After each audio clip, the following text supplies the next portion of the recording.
Assalamualaikum warahmatullahi wabarakatuh. Alhamdulillahirabbil alamin, wassalatu wassalamu ala Rasulillahil karim wa ala alihi wa sahbihi wa man wala, amma ba'd. Alhamdulillah, bersyukur pada Allah Subhanahu wa taala yang masih memberikan kesempatan kepada kita semua untuk bisa kembali berjumpa pada pertemuan subuh kali ini di hari Kamis 7 Sya'ban 1443 Hijrah atau bertepatan dengan 10 Maret 2022. Salawat serta salam juga mari kita curahkan kepada junjungan kita, Nabi besar kita, Nabi Muhammad SAW, yang semoga kita semua senantiasa istiqomah di atas sunnahnya dan mendapatkan syafaatnya di hari kiamat kelak. Amin. Selamat datang mahasantri Pira Institute yang semoga kita semua dirahmati oleh Allah Subhanahu wa taala. Izin mengingatkan bagi teman-teman yang sudah tersambung pada sesi Zoom di pertemuan subuh kali ini untuk bisa merubah namanya sesuai dengan format yang sudah ditentukan, agar tim admin bisa memastikan bahwa teman-teman sudah tergabung menjadi mahasantri di Mira Institute dan tim admin bisa memberikan akses untuk pertemuan di subuh kali ini. Dan sebelum kita mulai sesi kajian, izin mengingatkan untuk senantiasa mengikhlaskan hati kita, meluruskan niat kita hanya untuk mencari ridha Allah Subhanahu wa taala. Serius dalam menyimak kajian yang akan disampaikan. Gunakan pakaian terbaik yang sopan, yang sesuai dengan syariat. Duduk yang baik, tidak sambil rebahan, tidak sambil makan. Diharapkan tidak sambil melakukan aktivitas lain agar teman-teman bisa fokus menyimak kajian yang akan disampaikan. Jangan lupa untuk siapkan buku juga alat tulisnya. Catat setiap materi yang akan disampaikan. Semoga dengan ikhtiar kita menjaga adab-adab kita dalam bermajelis, Allah turunkan keberkahan dan Allah mudahkan kita untuk bisa memahami juga mengamalkan apa yang disampaikan pada pertemuan subuh kali ini. Amin. Terima kasih teman-teman atas perhatiannya. Insya Allah sesaat lagi kajian akan segera kita mulai. Untuk itu mari kita persiapkan hati kita, pikiran kita, tepikan hal-hal yang bisa mengganggu fokus kita selama kajian berlangsung. Assalamualaikum warahmatullahi wabarakatuh.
Bismillahirrahmanirrahim. Assalamualaikum warahmatullahi wabarakatuh.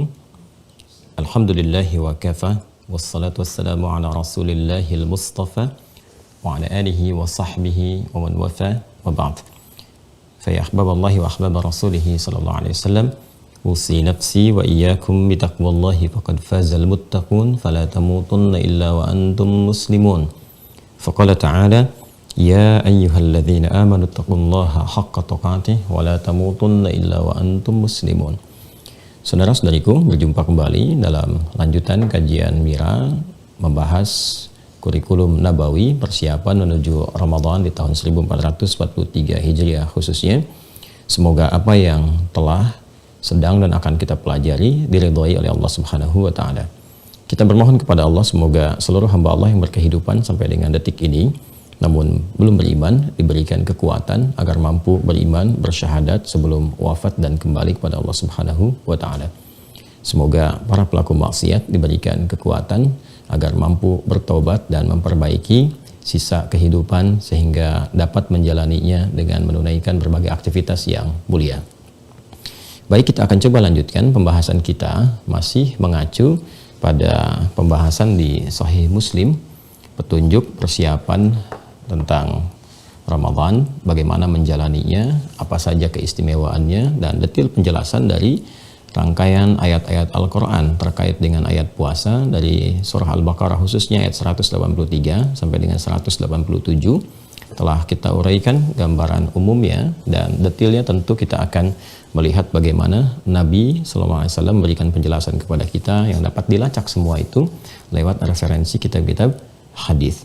Kita kemarin telah mengambil satu bagian di Sahih Muslim tentang keutamaan Ramadan, dan tentunya ada beberapa juga korelasi dengan kitab-kitab lainnya, dan saya coba akan batasi dalam turunan kitab-kitab yang sahih jami' dulu sifatnya, yaitu Muslim dan Al-Bukhari sebelumnya, sehingga nanti ada korelasi di antara kedua kitab yang dimaksudkan.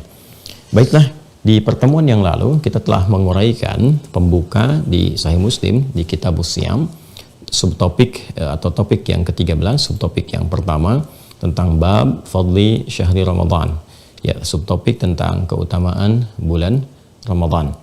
Diuraikan di pertemuan lalu seperti kita dapati dalam hadis yang terhubung kepada sahabat Abu Hurairah Abdurrahman bin Sakhar radhiyallahu taala anhu, dan mendapat keterangan dari Nabi sallallahu alaihi wasallam, idza jaa Ramadan atau idza kana Ramadan, atau di riwayat yang ketiga idza dakhala Ramadan, bila telah tiba Ramadan, kita berada di Ramadan, telah masuk ke bulan Ramadan, maka apa yang terjadi? Nabi meneruskan sallallahu alaihi wasallam, futihat abwabul jannah, futihat abwabul jannah wa ghulqat abwabu an-nar. Futihat abwabul jannah ini yang kemarin telah kita uraikan, saya tuliskan dulu untuk mengingatkan. Futihat abwabul jannah. Kemudian di sini ada versinya rahmah dan telah kita terangkan di pertemuan yang lalu. Futihat abwabul jannah atau abwab rahmah. Ini bagian pertama. Yang keduanya ghulqat abwabun nar. Versi keduanya abwabu jahannam. Kan?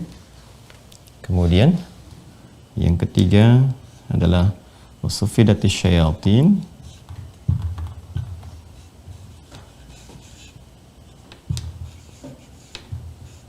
atau juga sulsilatis syayatin.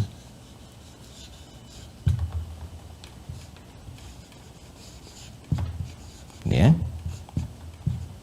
Baik. Ini ke sini. Baik.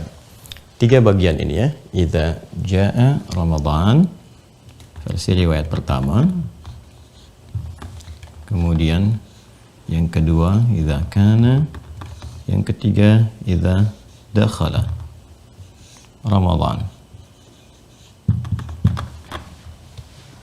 3 bagian ini telah tuntas kami uraikan teman-teman sekalian, baik yang menggunakan kata jaa, kana ataupun dakhala, baik dari segi kebahasaan pun sampai juga dengan makna-makna metafornya atau majas atau dalam tinjauan balaghahnya.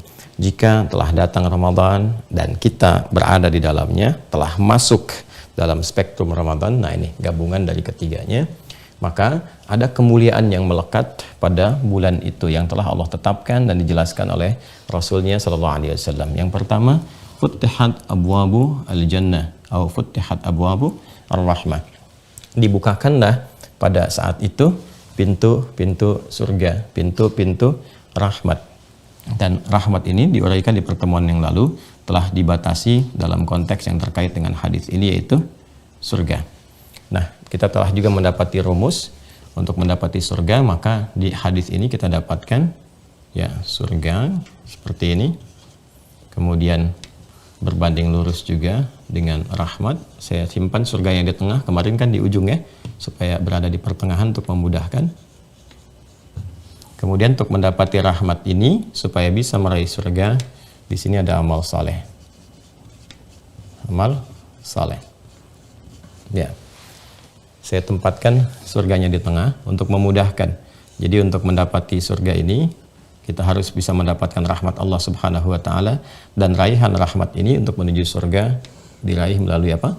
Amal saleh ya. Ini yang menjadikan kemarin kita uraikan bahwa di dalam Al-Qur'an banyak sekali terbentang ayat-ayat Al-Qur'an yang menerangkan tentang surga berbanding lurus atau bersanding ya, bersanding dengan amal-amal saleh.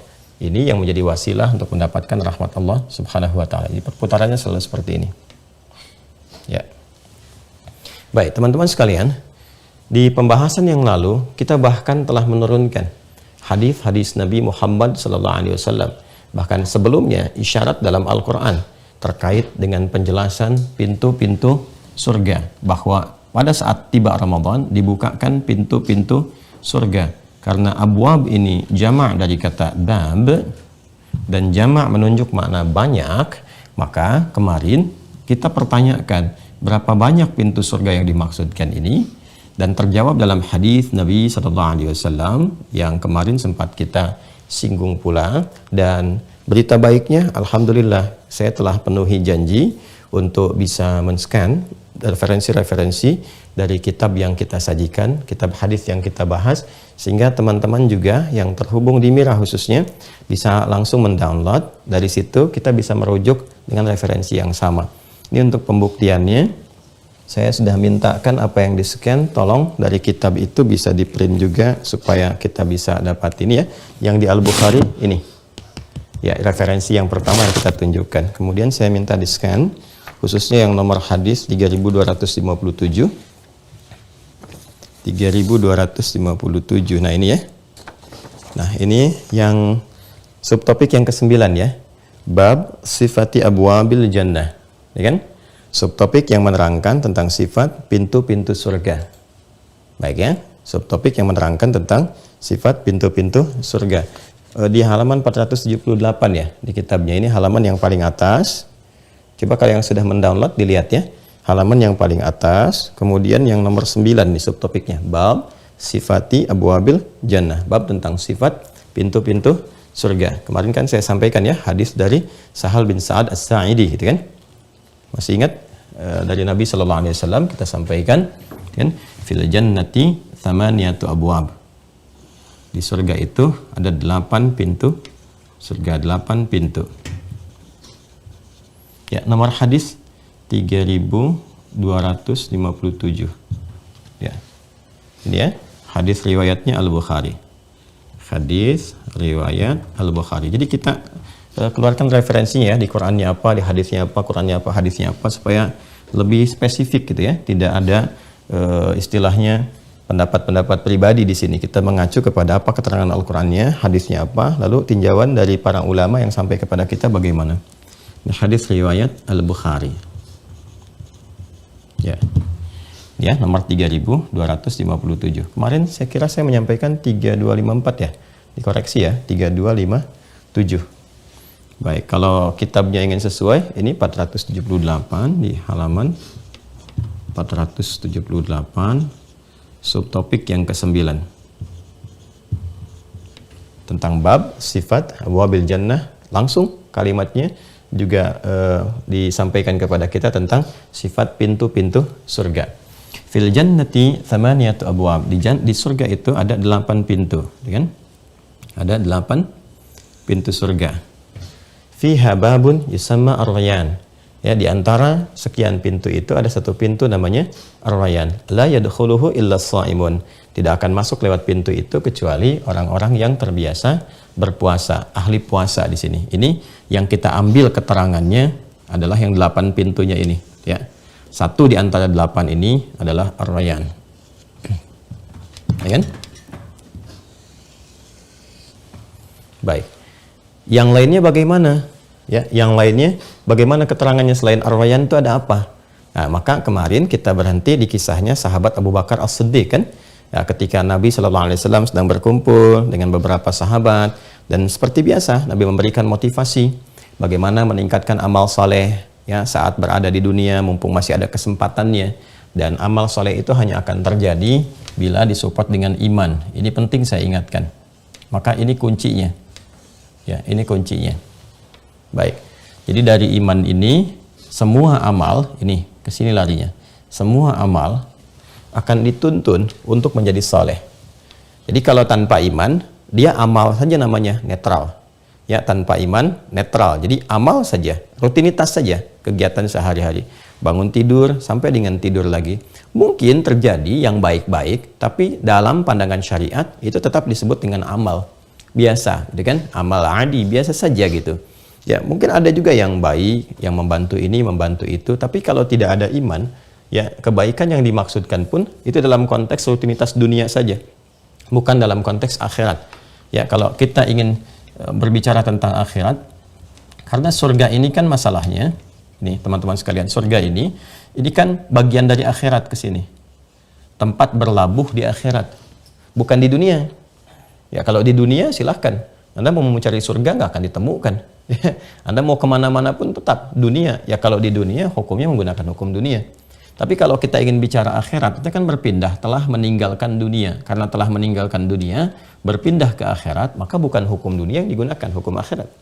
Ya, kita bicara, saya sering ilustrasikan begini. Kita bicara antar dunia pun, keluar dari Indonesia, padahal dekat kan, ke Malaysia, ke Filipina, ya, ke Singapura. Tapi kan yang digunakan bukan hukum Indonesia. Yang digunakan hukum Singapura, digunakan hukum Malaysia, digunakan hukum Filipina, digunakan hukum Brunei. Semakin menjauh lagi ya sesuai dengan tempat yang kita pijak, di situ berlaku hukumnya. Tak bisa kita sembarangan membawa hukum di tempat yang kita pijak ke tempat lain ya yang berbeda ya aturannya, berbeda ketentuan, padahal sama-sama di dunia. Nah, jadi perbedaan tempat menjadikan terkadang kita mesti beradaptasi dengan ketentuan-ketentuan yang baru. Jangankan kita ke luar negeri, di dalam negeri saja di 34 provinsi, kalau kita berkunjung boleh jadi punya adat yang berbeda, punya budaya yang tidak sama, dan punya aturan yang tidak serupa, yang kearifan lokal, yang mungkin tidak sama. Nah ini, apalagi mau meninggalkan dunia, ke dimensi yang berbeda sama sekali dengan dunia.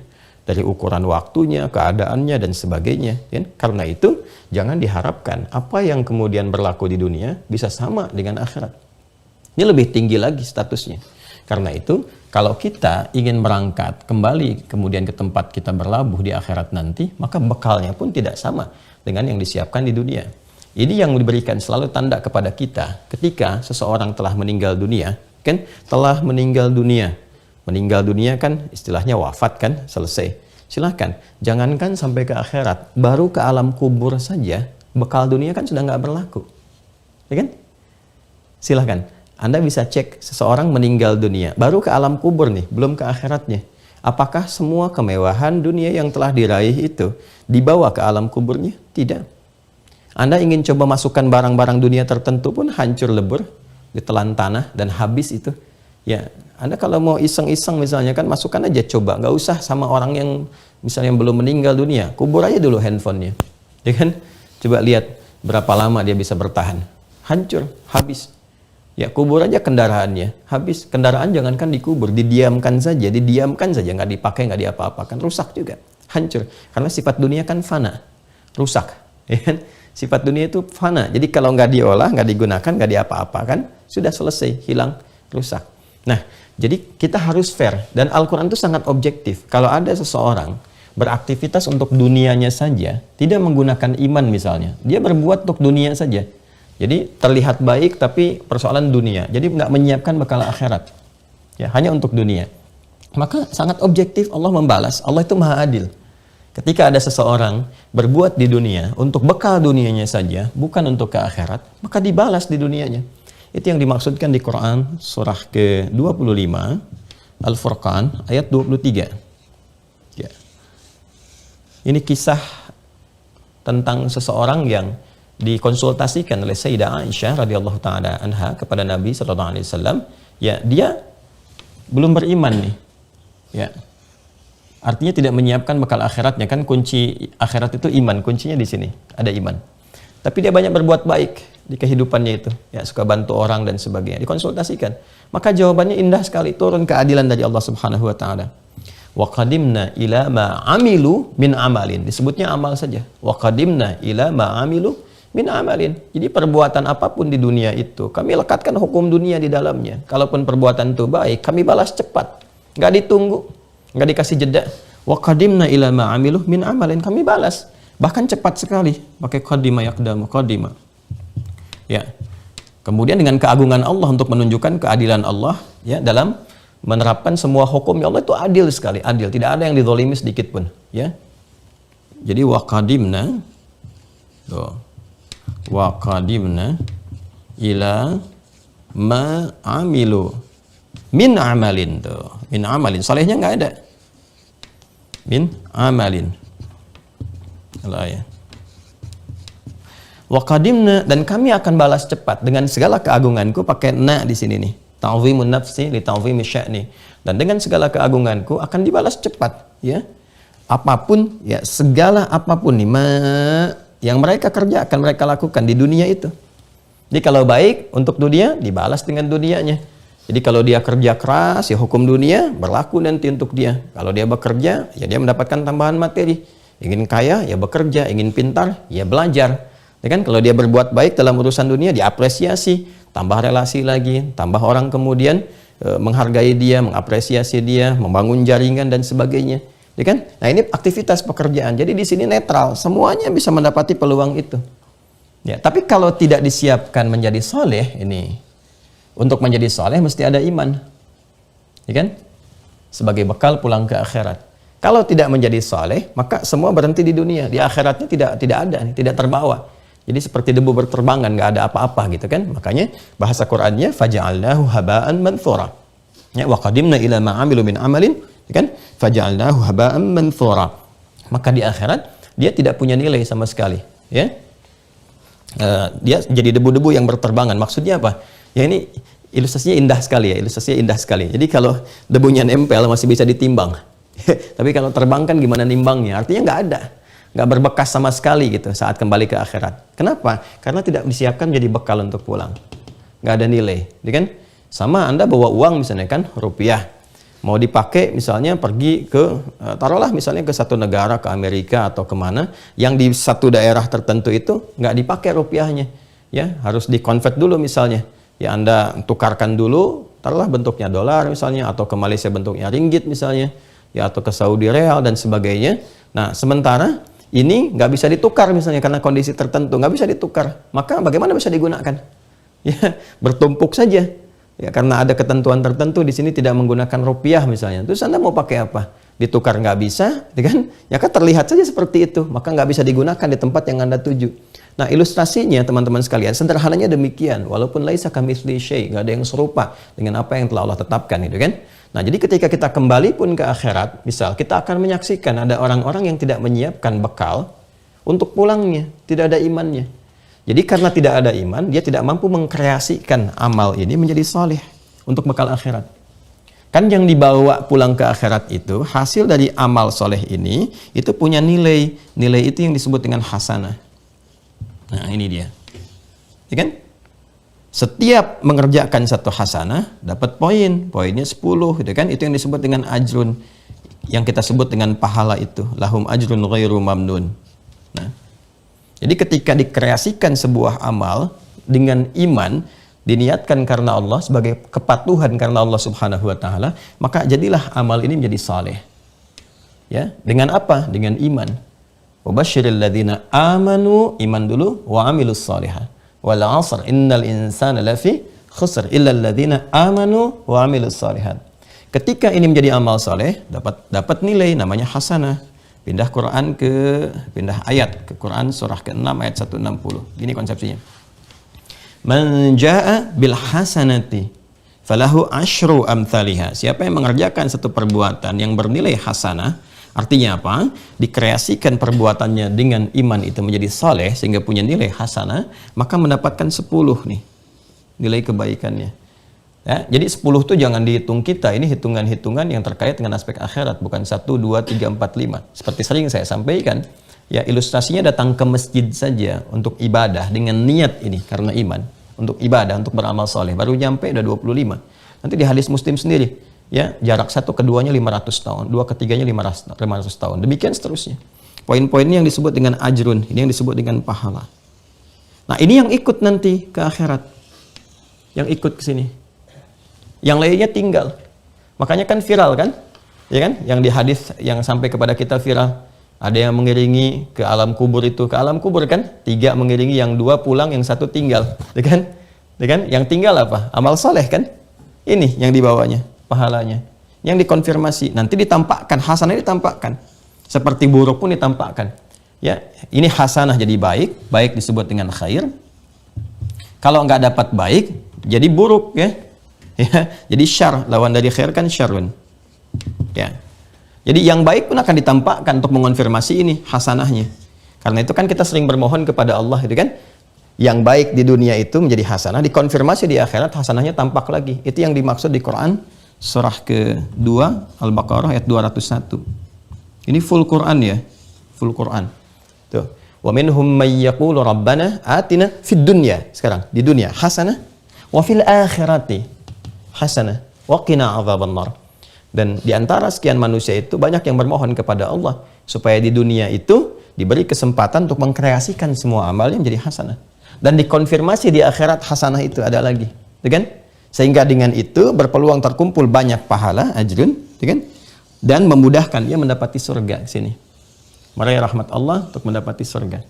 Karena itu ketika dia banyak mengumpulkan ini, dikonfirmasi khairnya muncul, ya. Baik, sekecil apapun kalau diniatkan sebagai ibadah jadi soleh ditampakkan. Ini yang dimaksudkan di firman Allah Subhanahu wa taala, "Faman ya'mal mithqala dzarratin khairan yarah." Khairnya muncul. Faman ya'mal, siapa yang mengerjakan satu perbuatan mithqala dzarratin, sekecil apapun itu, ya. Maka ada yang menerjemahkan dengan atom, ya. Ada yang menerjemahkan dengan satuan terkecil atom lagi, protonnya misalnya. Ya, pokoknya ada yang satuan terkecil itu dzarrah namanya. Ya, khaira, kalau dia baik, yarah, akan diperlihatkan kepadanya. Bahkan dalam bentuk catatan amalnya. Iqra kitabak di surah ke-17 Al-Isra itu kan. Iqra kitabaka kafa binafsika al-yawma 'alaika hasiba. Ya kan? Maka kamu dihisab sekarang, ditampakkan. Kalau kelihatan baik, ya baik. Ya, kalau tidak baik ini, wa may ya'mal mithqala dzarratin syarran yarah. Ini lawan dari khair, syarr. Maka yang jelek pun dikonfirmasi, kamu nggak dapat apa-apa. Kalaupun baik kelihatannya di dunia, tapi tidak dikreasikan jadi saleh, nggak ada imannya. Nih, nggak ada imannya, ya tidak bisa menjadi khair, tidak bisa menjadi hasanah, tetap menjadi amal dan habaan manthura di akhirat, jadi debu-debu yang berterbangan, kan? Nggak ada di sininya. Jelas ya teman-teman sekalian. Nah, kreasi amal-amal soleh ini yang kemudian disuppotkan oleh Al-Quran kepada setiap insan beriman untuk terus dilakukan. Jadi kalau kita beraktivitas, setiap aktivitas kita tidak terkreasikan menjadi amal soleh, maka rugi nanti. Karena kehilangan kesempatan ini untuk mendapatkan nilai kebaikan yang dibawa pulang. Ya, ini yang dimaksudkan di surah Al-Asr itu, surah 103. Wal 'asr. Allah bersumpah demi waktu, kesempatan, momentum yang diberikan kepada kita untuk beraktivitas. Waktu, kesempatan, momentum untuk beraktivitas disebut asr namanya. Kan? Innal insana, ya sungguh, aku tegaskan kata Allah, setiap manusia yang beraktivitas itu. Ya, manusia yang ditunjuk oleh Allah dengan diksi al-insan itu menunjuk totalitas aktivitasnya dari bangun tidur sampai tidur lagi. Lafi khusr, berpotensi rugi. Ya, berpotensi rugi. Jadi beraktivitas tapi berpotensi rugi. Ya. Kenapa dia rugi? Karena tak mampu mengkreasikan aktivitasnya menjadi soleh. Kalau ingin keluar dari kerugian, maka pakai illal ladzina amanu ini. Kalau tidak ingin rugi, maka dapatkan kunci iman. Ya kan? Wa amilus shalihat, dan kreasikan dengan iman itu setiap pekerjaan jadi saleh. Wa tawasaw bil haqq, kemudian share kepada yang lain dengan cara yang benar. Ya kan? Sampaikan kebenaran dengan cara yang benar, dengan cara yang baik, cara yang elegan. Kemudian watawassaw bis sabr. Sabar aja menjalani ini sampai meninggal dunia. Profesinya apapun itu, sepanjang dia baik, maka kreasikan menjadi saleh dengan dasar iman. Nah, ini konsepsinya, teman-teman sekalian. Ya, nanti kita akan lihat saat kembali, kita akan melihat ya, mungkin ada barangkali sebagian manusia yang berpandangan, apakah mungkin, apakah iya? Ya, nanti lihat. Kan sama-sama meninggal juga. Saya tegaskan di pertemuan yang lalu kemarin, minimal ya orang-orang yang belajar seperti ini masih punya harapan ketika kembali, ketika pulang. Ya, daripada enggak sama sekali. Ya, sekarang kita balik tanya, kamu kalau meninggal kemana? Anda masih belum jelas. Kalau kami jelas. Ya, ayatnya ada, hadisnya ada. Kalau kami pulang ya dari kuburan, dijelaskan di kuburannya begini, pertanyaannya begini. Jadi kami itu jelas, alhamdulillah. Dihisab jelas, diterangkan hisab begini, syaratnya begini, kondisinya seperti ini, kitabnya begini. Ya, ketika dapat rahmat masuk surga jelas diterangkannya. Nih surganya begini, kenikmatannya begini, pintunya begini, bahkan lebarnya segini dan sebagainya. Jelas. Yang ke neraka pun dijelaskan. Yang ke neraka nih amalannya begini, jauhi, begini. Jadi semuanya jelas. Ketika semuanya jelas, kita jadi yakin. Kan kejelasan itu memberikan kekuatan untuk meyakinkan, gitu kan? Bagaimana kita bisa yakin kalau belum jelas? Kan nggak mungkin kan? Yakin itu setelah ada kejelasan. Datang pengetahuan, jelas, muncul keyakinan. Dan kita digambarkan. Nah, Anda nggak bisa memberikan penjelasan. Setelah meninggal Anda kemana? Anda ngapain? Apa keterangannya setelah itu? Jadi, kalaupun kita meninggal, sama-sama meninggal. Meninggal itu kan mutlak. Anda yakin meninggal, kita yakin meninggal. Semuanya meninggal. Tapi kami Musa punya harapan. Apa harapannya? Ini yaumul akhir. Keterangan jelas semua. Sedangkan orang-orang yang tidak meyakini, nggak ada iman, nggak punya harapan. Makanya meninggal saja dalam pandangan mereka. Ya kan? Nah, karena itu kalau pengen punya harapan, cepat beriman. Kalau pengen punya harapan, cepat beriman. Makanya kita ada konsepsi yaumul akhir. Wabil akhirati hum yuqinun. Ya kan? Al-Baqarah ayat keempat itu. Dan dengan keyakinan-keyakinan mereka dipadukan itu terhadap akhirat. Terhadap akhirat itu keadaannya mereka yakin semuanya. Ya, ini gambarannya teman-teman sekalian. Nah, semua yang kita kerjakan dari kreasi amal soleh itu, apapun bentuknya, itu yang disampaikan oleh Nabi SAW dalam ketentuan yang telah Allah tetapkan. Jadi Allah itu sudah menetapkan amalannya ini loh. Jadi nggak bisa kita kreasikan sendiri. Amal soleh itu sudah diatur juga. Ada yang ritual, sholat, ya kan? Ada yang terkait dengan Al-Quran. Ada yang terkait dengan misalnya harta, zakat. Ya, ada haji. Ada yang terkait dengan amalan sosial, silaturahim. Ya? Sudah diatur. Kan dibagi tiga tuh, ada akidah, ada ibadah, ada akhlak. Ini saja konsepsinya, gambarannya, ya kan? Nanti di versi terkait dengan akidahnya apa? Ada syahadatin, ya kan? Ya, makanya ditutup nanti dengan kalimat orang yang mampu, kata Nabi sallallahu alaihi wasallam dalam hadis yang viral sahih, di akhir hidupnya mengucapkan syahadu an la ilaha illallah, syahadu anna Muhammadar Rasulullah, berpotensi masuk surga, dakhalal jannah. Ya, tapi apakah semudah mengucapkan itu? Tidak, belum tentu. Karena ada komitmen dari syahadat itu untuk mengerjakan ini. Kalau nggak mengerjakan ya susah juga untuk mengucapkannya, belum tentu bisa itu. Ya, maka ini teman-teman sekalian, ada salat, ada Al-Quran, ada zakat, ada haji, ada terus gambaran ke bawahnya. Nah ini amalan-amalan soleh ini yang di pertemuan kemarin ya kita sampaikan dari hadis Nabi Sallallahu Alaihi Wasallam. Ini yang menjadi gambaran pintu surga yang akan dimasuki dari 8 pintu ini. Turunannya ke sini. Jadi ternyata kalau kita gali pintu-pintu surga, abwab, yang 8 itu, ketika kita turunkan keterangannya dalam hadis-hadis Nabi Sallallahu Alaihi Wasallam, itu pintunya digambarkan di dunia ini dalam bentuk amal saleh. Kreasi amal saleh. Ya, ini seperti yang telah dicontohkan. Ya, seperti yang telah dicontohkan. Kemarin kita sampaikan di surah Ar-Rahman itu kan, gambaran dari pintu-pintu ini. Waliman khafa maqama rabbih jannatan. Dan siapa yang merasa takut akan keagungan Rabbnya sehingga dia mempersiapkan diri sebelum kembali kepada Allah Subhanahu wa taala, disiapkan 2 surga. Fa bi ayyi ala'i rabbikuma tukadziban, kan kemarin sudah kita hitung kan? Ya kan? Dari ayat itu terus sampai dengan ke bagian yang terakhirnya 8 pintu. Wa min dunihima jannatan. Yang amalannya nggak nyampe situ, ada amal yang lainnya lagi gitu kan? Yang nggak sama dengan level amal yang pertama itu, gitu kan? Maka disiapkan lagi surga lagi, 2 surga lagi. Dan ketika kita hitung, fabi ayyi ala'i rabbikuma tukadziban, menerangkan tentang surga ini 8 juga semuanya. Jadi seperti yang telah kita uraikan di pertemuan yang lalu. Yang baru mengikuti silahkan cek ya di video kemarin. Nah ini Rangkaian amal soleh ini seperti kisah viral yang disampaikan nanti dalam hadis riwayat Al-Bukhari. Dan menariknya teman-teman sekalian, Imam Al-Bukhari menempatkan pembahasan ini sama persis terkait dengan puasa. Yang Kitabus Shaum. Jadi di hadis Muslim itu Kitabus Syam, topik yang ke-13. Di Al-Bukhari Kitabus Shaum, topik yang ke-30. Ya, ini yang sudah kita scan juga, sudah sampaikan ke teman-teman. Ini yang tentang kisah Abu Bakar As-Siddiq radhiyallahu taala anhu yang nomor hadis 1897. Saya tuliskan dulu ya. Mungkin ada yang di YouTube yang menyimak juga yang belum mendapati. Ini tersambung ke Bira ya supaya mendapatkan referensi. Di sini hadis riwayat Al-Bukhari. Tahu dari mana Ustaz? Kita turunkan. Al-Bukhari nomor hadis 1897. Ini topiknya tentang Kitabus Shaum. Ya, kita turunkan aja ke sini. Ya, di saya ada kitabnya ini. Ya, ini kitabnya yang ini. Kemudian telah kita scan juga, teman-teman dapat yang ini kan? Ya. Baik ya. Dan spesifik sekali. Ya, babur rayyan lis-shaimin. Babur rayyan lis-shaimin. Subtopik yang keempat di sini disampaikan bab subtopik penjelasan ar-rayyanu, kan pintu ar-rayyan lis-shaimin bagi orang-orang yang puasa. Sama persis dengan yang konfirmasi Sahih Muslim tadi. Cuman yang Sahih Muslim itu menyebutkan secara umum. Nah, ini indahnya nih. Ini indahnya referensi dalam Islam itu. Di Sahih Muslim menyebutkan secara umum itu 8 pintu, spesifik ar-rayyannya. Di Al-Bukhari dirinci ar-rayyannya plus ke bawahnya pintu-pintu yang lainnya. Yuk kita bacakan ya supaya jelas. Baik, saya bacakan yang di scan yang di upload ya dari kami dan sudah Anda download supaya maksud saya nyambung ini dengan yang di kitab. Silahkan ceknya. Ini sama dengan kitab untuk memastikan. Bismillahirrahmanirrahim. Babun ar-rayyan lis-shaimi.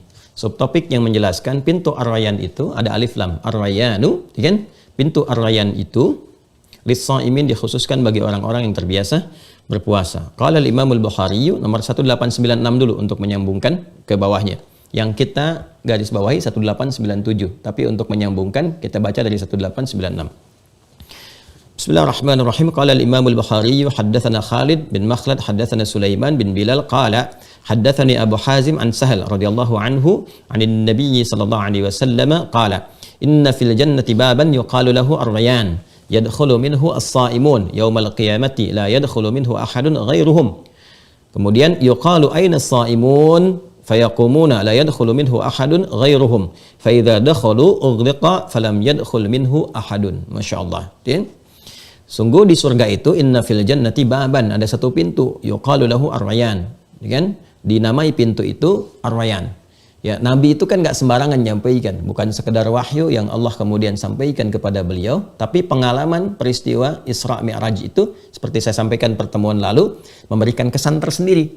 Ya, jadi Nabi itu udah nyaksikan saat peristiwa Isra kemudian Mi'raj, setelah itu kan menyaksikan naik ya langit 1, 2 terus sampai menerima perintah sholat, gitu kan? Itu menyaksikan, diberikan gambaran, bertemu dengan beberapa nabi-nabi, kan? Setelah itu kemudian disaksikan, diberikan gambaran secara langsung sehingga menyampaikan kepada kita setelah pulang itu, wah surga itu sudah deh, nggak ada bandingannya, mala ainan ra'at wala udhunun sami'at wala khatara ala qalbi bashar. Nggak pernah dilihat oleh sebelumnya, oleh orang-orang sebelumnya, nggak terbayangkan. Karena Nabi lihat langsung kan, nggak sama dengan apa yang digambarkan oleh orang-orang. Jadi kalau ada sekarang yang mengilustrasikan, bikin gambar, bikin citra tentang surga, paradise misalnya kan, ya Aden dan sebagainya, itu nggak akan serupa, nggak sama. Nggak sama dengan yang kita dengar cerita-ceritanya atau yang kita ilustrasikan. Jadi kalaupun ayat Al-Quran misalnya memberikan kepada kita gambaran, ada kenikmatan, sungai-sungai mengalir dalam, terus kita menghayal, ya, kita melamunkan seperti apa, nah nggak sama dengan yang kita lampunkan. Ayatnya benar, ya. Cuman kita ketika mencitrakan itu di benak kita nggak seperti itu, lebih indah dari itu. Ya, nah ini yang menarik, kemudian digambarkan kata Nabi dari pengalaman beliau kan di peristiwa Isra Mi'raj kemudian turun digambarkan, ya, termasuk informasi yang Allah sampaikan. Ada pintu disebut ar-rayyan, la yadkhulu minhu, kemudian tidak yadkhulu minhu shaimun, ya yang hanya masuk ke situ yang biasa puasa. Jadi satu amalan tuh dikonfirmasi, satu pintunya ar-rayyan. Amalannya apa? Puasa.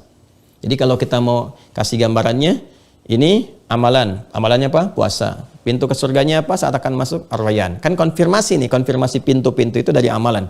Ya, makanya Anda kalau masuk rumah ada berapa pintu tuh? Yang punya kosannya berapa pintu? Kasih namanya pintu surga tuh. Ya, satu Ar-Rayyan, satu apa. Ya kalau musola sebut pintu babu sholah gitu kan. Ya makanya kalau Anda masuk di masjid-masjid ya kan, di Masjidil Haram, Masjid Nabawi kan ada pintu-pintunya spesifik kan. Ya, ada pintu yang terkait dengan nama-nama sahabat supaya diteladani, ada pintu-pintu yang terkait dengan sifat-sifat. Ya, sifat-sifat yang kita bisa memohon, babus salam, kan, babu rahmah dan seterusnya. Yuk, teruskan. Yadkhulu minhu shaimun, yang masuk ke situ hanya orang yang biasa puasa yaumul qiyamati, pada hari kiamat. La yadkhulu minhu ahadun ghairuhum. Enggak akan dimasuki oleh selain dari orang yang biasa puasa itu. Jadi sesuai karakter amalnya. Yang biasa puasa ya masuk lewat pintu ini, yang enggak biasa ya enggak masuk lewat situ. Ya kan? Kemudian yuqalu aina shaimun, maka nanti penjaga pintunya akan memanggil, mana yang biasa puasa, mana yang biasa puasa. Udah ada tandanya, nggak bisa ngaku-ngaku. Yuk, saya soimun, nggak bisa. Memang namanya soimun, tapi nggak biasa puasa, nggak masuk juga. Kan kalau laki-laki soim kan, soimun. Kalau perempuan pakai tak, soimah namanya. Misalnya saya soimun, saya soimah. Ya kalau nggak biasa puasa nggak bisa masuk. Kalau memang soimun, kamu soimah, tapi nggak biasa puasa, nggak masuk. Ya. Nah, kemudian la yadkhulu minhu ahadun ghairuhum fa idza dakhalu ughliqa falam yadkhul minhu ahadun. Ya kan? Maka enggak ada satupun yang masuk situ kecuali orang yang biasa puasa. Kalau sudah semua masuk, ughliqa, ditutup rapat. Jadi ada ghallaqa, ada aghlaqa, ada ghulliqa, ada ughliqa, itu beda.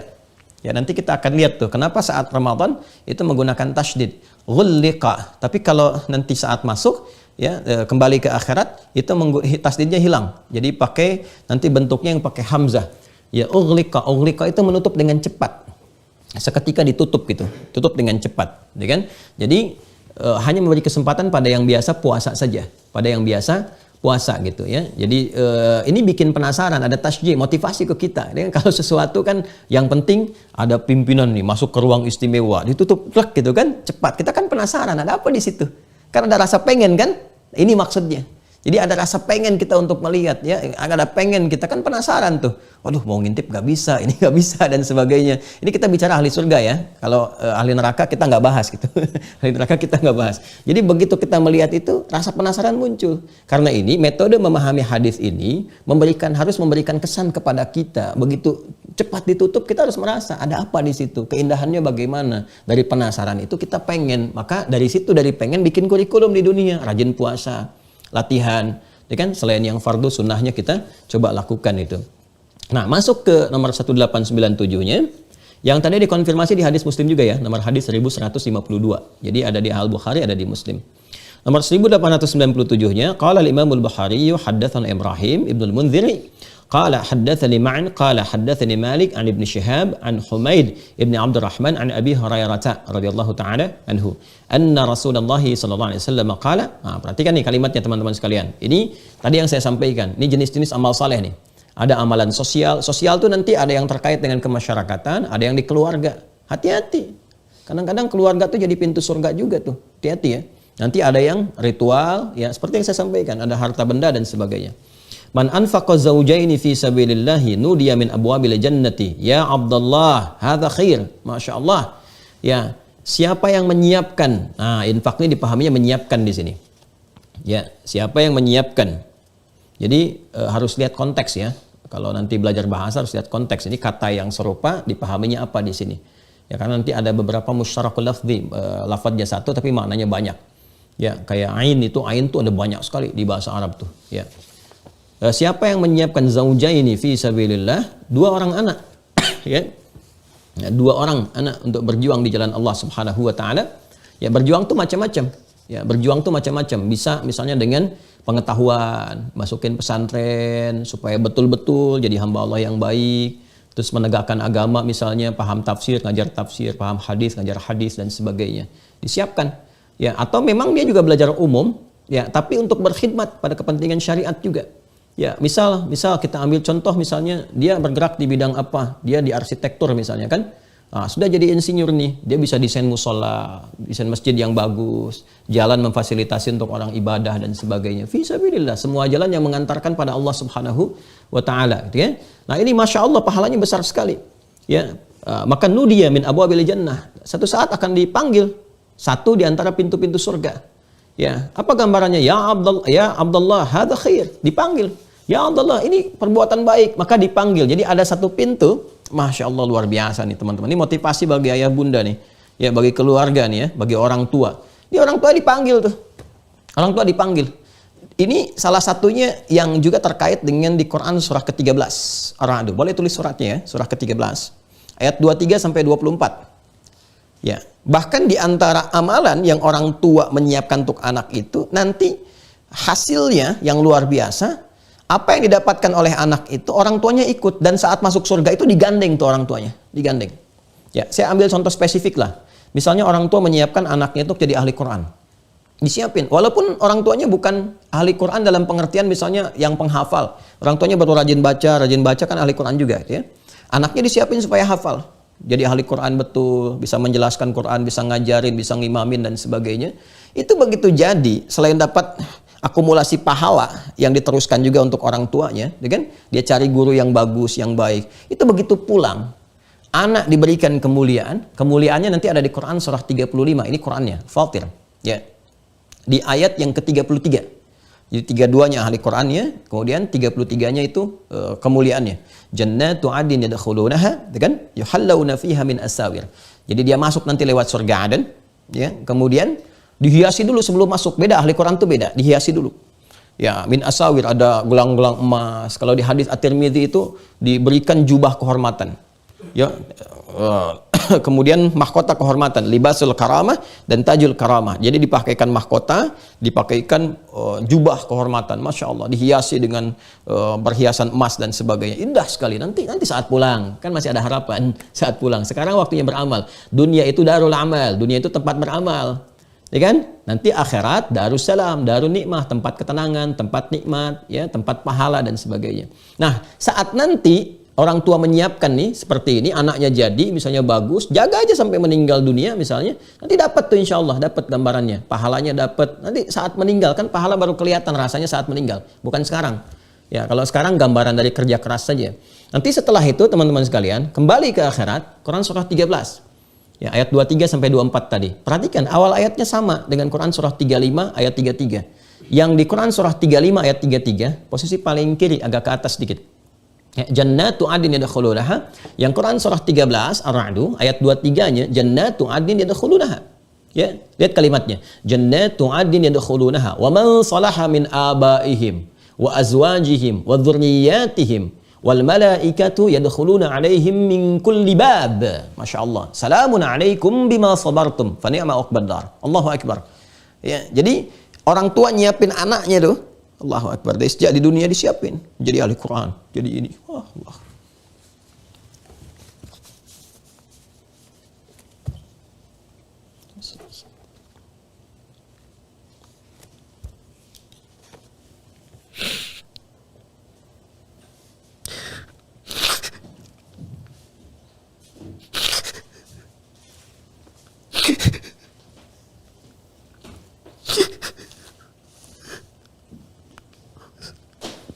رب اغفر لي ولوالدي رب اغفر لي ولوالدي رب اغفر لي ولوالدي رب اغفر لي ولوالدي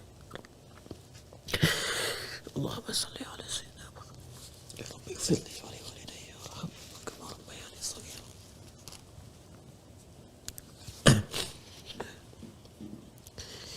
رب اغفر لي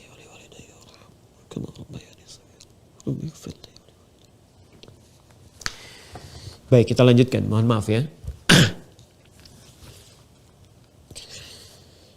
Allahumma shalli ala sayyidina. Nah, jadi ketika kembali kemudian teman-teman sekalian, maka anak ini yang disiapkan orang tuanya dapat hasilnya. Bahkan dari sejak mulai dihisab. Ya, jadi ahli Quran diberikan mahkota, orang tuanya dipakaikan juga naik. Kemudian apa yang terjadi? Allah menyampaikan langsung dan Allah pasti benar. Pasti benar. Innallaha la yukhliful mi'ad. Maka di surat Az-Zumar nanti kita mengatakan alhamdulillahilladzi sadaqana wa'dah. Segala puji bagimu ya Allah, engkau telah menepati janjimu. Engkau telah menepati janjimu. Nanti anaknya ini menggandeng orang tuanya. Jannatu 'adnin yadkhuluna, ketika masuk surga Aden itu dia gandeng kedua orang tuanya. Man salaha min abaihim. Nah, kalimatnya salaha, dari saleh itu. Ini yang mengonfirmasi hadis ini. Ya, man anfaqa zawjaini. Jadi anak ada 2 anak aja Anda siapkan itu kan. Apalagi yang 3, yang 4, apalagi semua anaknya disiapkan tuh. Beramal soleh semuanya. Itu menggandeng bapak ibunya nanti. Makanya saya sering katakan gini ya. Saya sering katakan, anak itu di dunia aja disiapin sampai masuk kampus IPK 4, terus di wisuda menggandeng orang tuanya, itu orang tuanya begitu bahagia. Anda kebayang nggak ketika di wisuda di akhirat itu? Ya, kebayang nggak? Jadi di dunia aja kebahagiaannya udah luar biasa. Ibu bapak, saya ingin tanya ya, ketika anak Anda misalnya dapat gelar nih, S1, S2, Master, S3, Doktor, terus Anda wisuda ada di situ menggandeng, di foto, diabadikan, Anda kan bahagia. Saking bahagianya Anda pajang tuh. Anda pajang di dinding-dinding itu, momen-momen membahagiakan, dan semua lelah itu hilang. Anda nggak peduli dulu mengeluarkan uang berapa, keringat dan sebagainya. Yang penting udah terlihat tuh, bahagia luar biasa. Ya, dan ini lebih daripada itu semua, nggak ada yang sebanding gitu. Jadi begitu pulang tuh di wisuda, langsung Allah yang mewisuda. Ya, disaksikan semua penduduk langit dan bumi. Orang tua digandeng, apa nggak bangga tuh? Wa azwajihim, dan pasangannya. Jadi suami gandeng istrinya. Mungkin ada yang sudah menikah kan, anaknya juga. Namanya anak kan, pasti ada orang tua, dia punya anak lagi. Digandeng semua, jadi satu keluarga besar tuh. Jadi dia gandeng bapak ibunya, kemudian juga pasangannya, terus ada keturunannya juga. Mungkin berketurunan dari situ, terus jadi pahala jariah. Nah, begitu masuk, dia masuk lewat surga Aden. Tapi malaikat yang lain di setiap pintu, kan 8 pintu itu menyambut mereka. Disambut tuh, di setiap pintu surga diparadekan. Wal malaikatu yadkhuluna alaihim min kulli bab. Dari setiap pintu datang, nyambut mereka. Dan mengatakan, salamun alaikum bima sabartum. Selamat, Anda sabar saat di dunia. Makanya sabar, jadi anak tuh sabar. Sabar. Ya, sampai jadi baik. Di situ pahalanya. Justru ketika ada banyak di anak-anak itu mungkin yang terlihat tidak menyenangkan, kan di situ ada doa. Di situ ada kegelisahannya berubah, ya, jadi doa, jadi pahala, di kebaikan. Ini sabar itu ternyata tinggi nilainya. Sabar mendekatkan diri kepada Allah. Innallaha ma'as sabirin. Allah dekat dengan orang sabar. Anda pengen dekat dengan Allah, dikasih jalannya, kenapa menolak gitu kan? Nah, kemudian kalimat pertama dari malaikat yang menyambut orang-orang yang datang ke situ dengan sabar. Salamun alaikum bima sabartum. Fa ni'ma uqbadar. Sekarang silahkan nikmati semua keindahan ada di sini. Nah, ini kalau Allah anugerahkan misalnya kan kesempatan untuk merawat anak-anak amanah, itu pintu surganya. Jadi lihat anak-anak kita itu, ya, lihat anak-anak Anda, lihat semuanya, itu sebagai peluang surga. Ini surga saya ada di sini nih gitu. Jadi kalau kita melihat anak-anak itu dengan perspektif yang berbeda, positif, melihatnya ini surga saya, itu senang kepada mereka. Ada rasa cinta, rasa merawat, gitu kan? Kalau memang lagi ngeselin juga kelihatannya, alhamdulillah surga saya nih. Gitu. Wajar kalau mau marah, wajar pada tempatnya. Ya, marah pada tempatnya, kemudian juga kalau senang pada tempatnya. Itu kalau ngelihat anak-anak kita seperti itu, masya Allah gitu.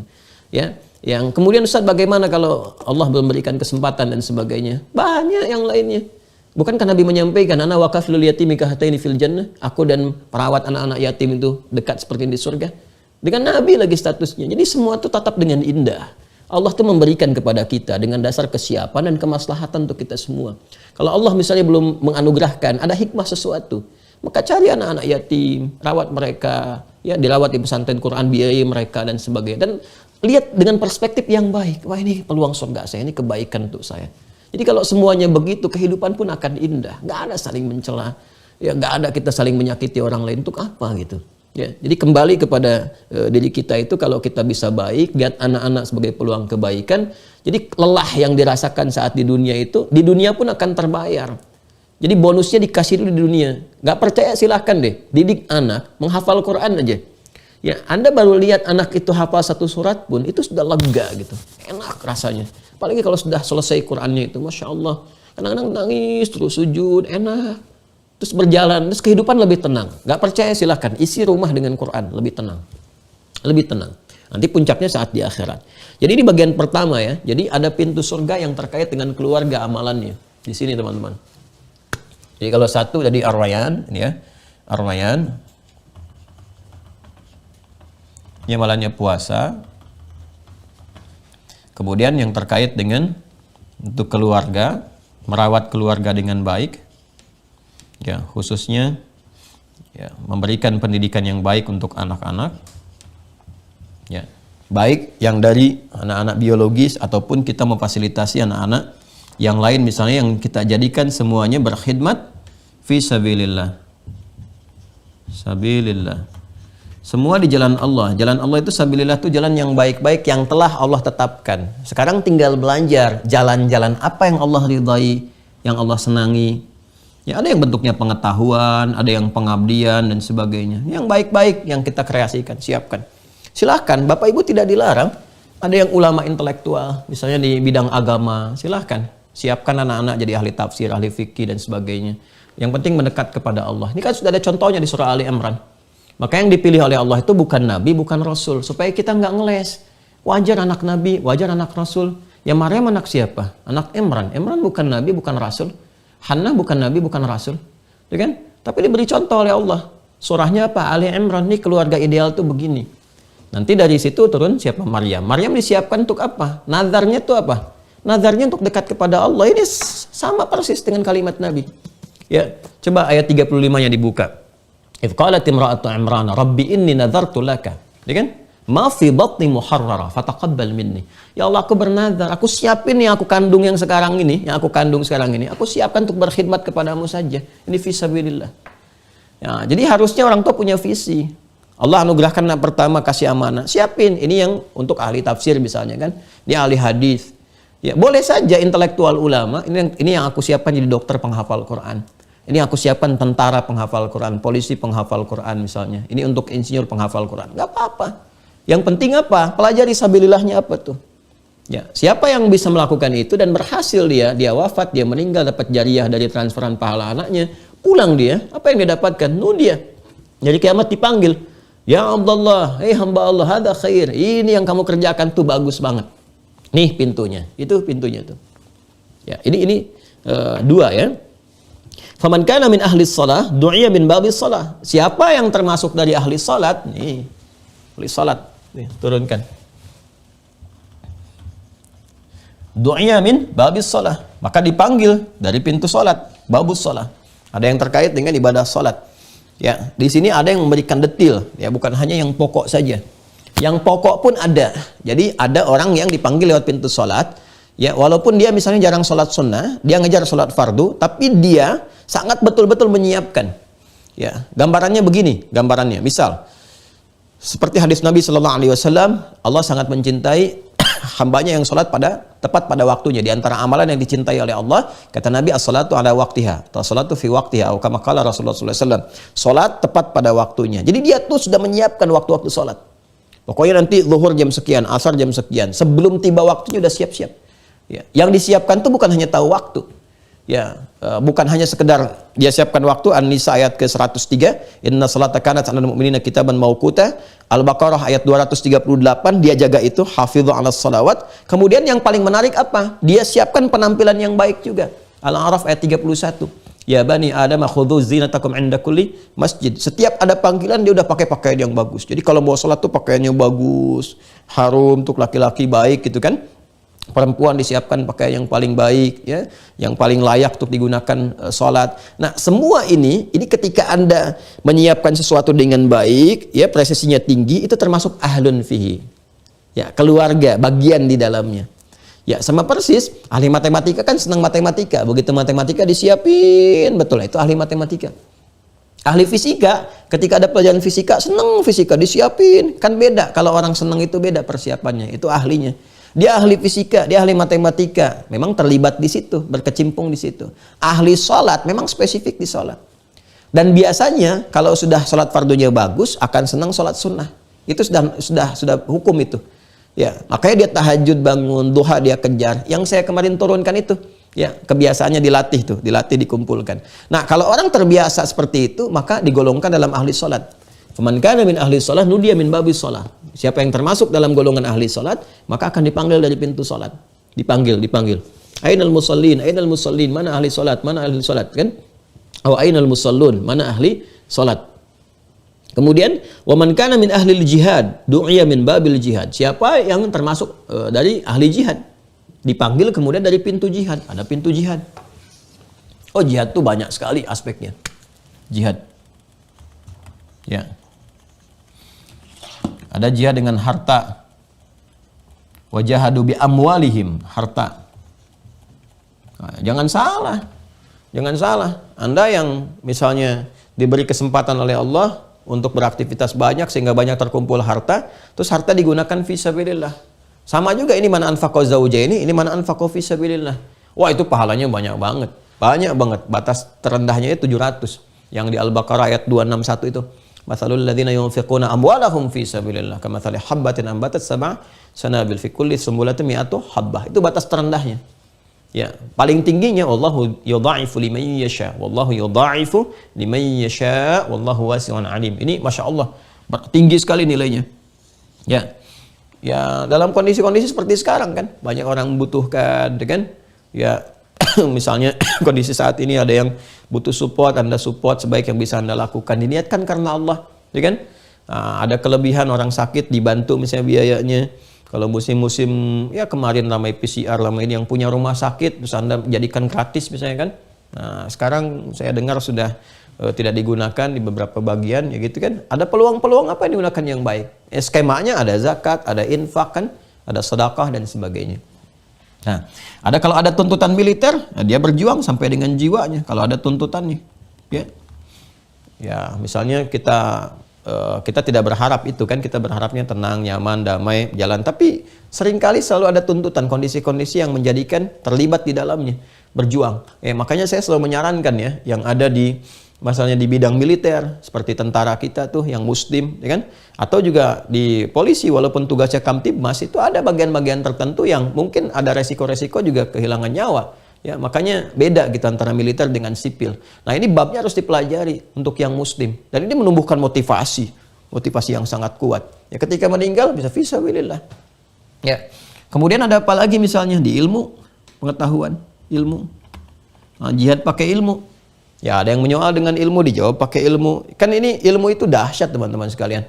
Orang nggak pakai senjata, pakai pengetahuan, dengan kata-kata tertentu bisa keluar dari akidah. Bisa keluar dari akidah, ini yang repot nih. Ada orang yang goyang akidahnya hanya dengan kata-kata saja, nggak pakai apa-apa. Nggak diancam, nggak apa, dengan kata-kata, keluar kata-kata. Maka apa yang membentengi itu? Ya ilmu. Ya. Karena itu turunlah Quran surah 9 At-Taubah ayat 122. Ya, yang menyamakan pahala orang yang berjuang dengan pengetahuan itu dari belajar sampai yang berjuang secara militer. Jadi kalau ikut misalnya latihan militer, sekolah militer dan sebagainya, itu senafas dengan orang-orang yang berjuang dengan pengetahuan, belajar, tapi diniatkan dengan benar. Ya, makanya saya sering katakan ya, yang teman-teman ekspatriat yang di luar udah punya ilmu yang bagus yang bisa membangun bangsa tuh balik, bangun lagi dan niatkan membangun karena Allah Subhanahu wa taala supaya berkah gitu ya. Berkah, hidupnya berkah, bangsanya berkah, khususnya yang belajar ilmu agama. Balik lagi ya, kalau belajar agama ke tempat-tempat yang jelas. Ya, ini belajar agama ke tempat yang tidak pernah tahu tentang agama. Ya, mereka aja yang ngajar nggak pernah sholat. Gimana Anda belajar agama dari orang nggak pernah sholat? Nggak sholat, nggak puasa dan sebagainya. Kalau belajar agama nggak usah nanggung ke tempat-tempat yang memang pusat agama. Berangkatlah ke Al-Azhar, berangkat ke Ummul Qura di Mekah, Jamiah Islamiyah di Madinah misalnya, kuliah dakwah di Tripoli, Zaituna di Tunisia, berangkat yang jelas kampus-kampusnya. Ini berangkat ke kampus-kampus yang nggak pernah belajar, kampus orientalis lagi. Ya, saya sih nggak usah urutkan daftarnya, tapi kadang-kadang kampus-kampus yang spesial, bangga masuk, jurusannya apa? Ya, jurusannya ada yang Asia Barat, ada macam-macam, jurusannya kayak tafsir, tapi ngerusak tafsir. Makanya pulang-pulang konslet itu, kasihan. Udah masuk pesantren, lama-lama udah belajar hafal Quran, pulang-pulang malah merusak Qurannya. Ya, belajar apa itu? Jadi saya tuh suka kadang-kadang ada keselnya juga gitu. Anda tuh belajar agama tapi ke tempat orang yang tidak meyakini agama.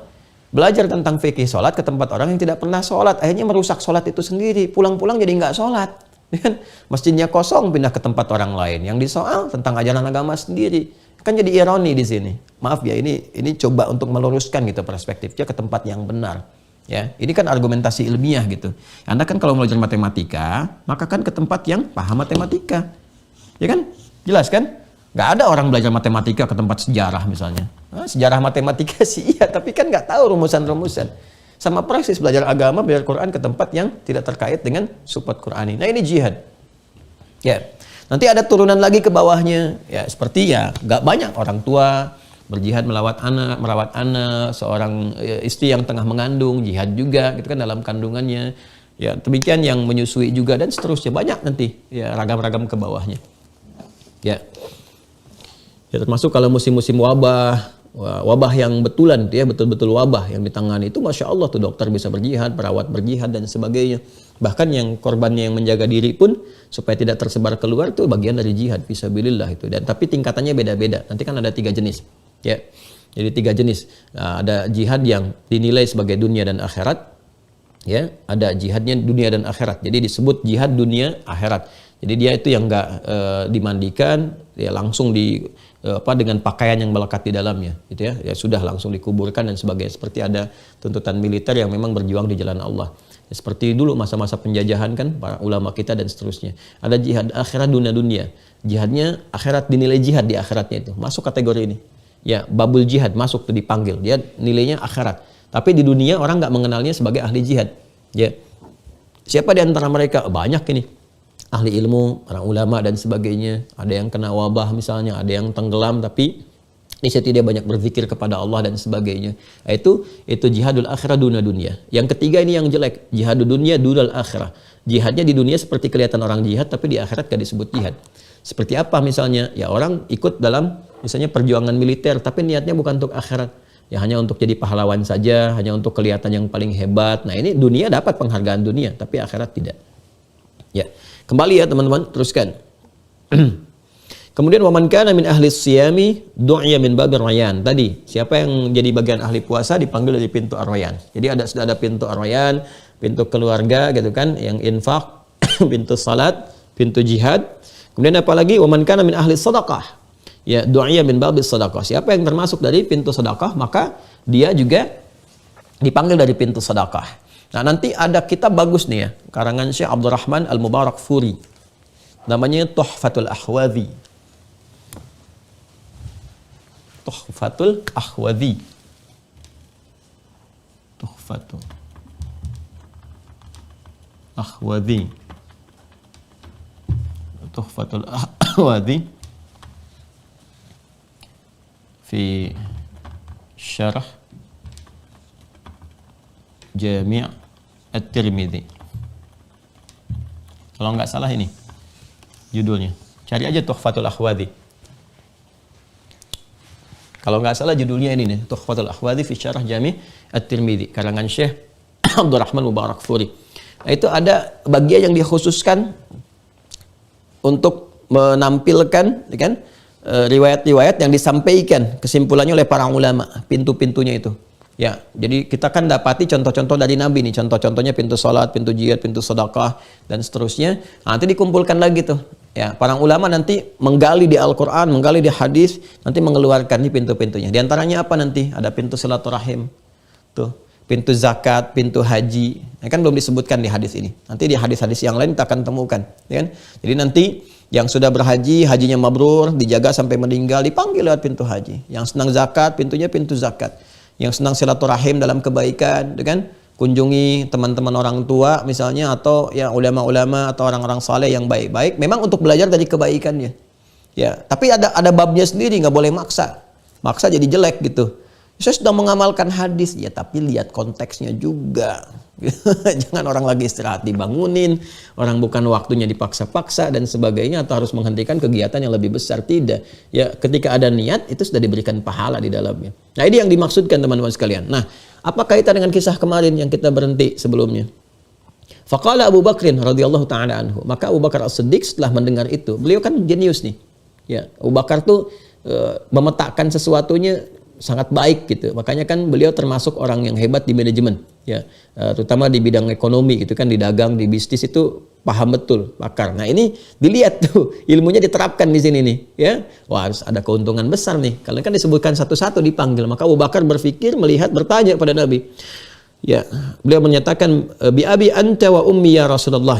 Masya Allah, kalau sudah di Arab tuh kalau sudah ada kalimat bi abi ya anta wa ummi gitu kan.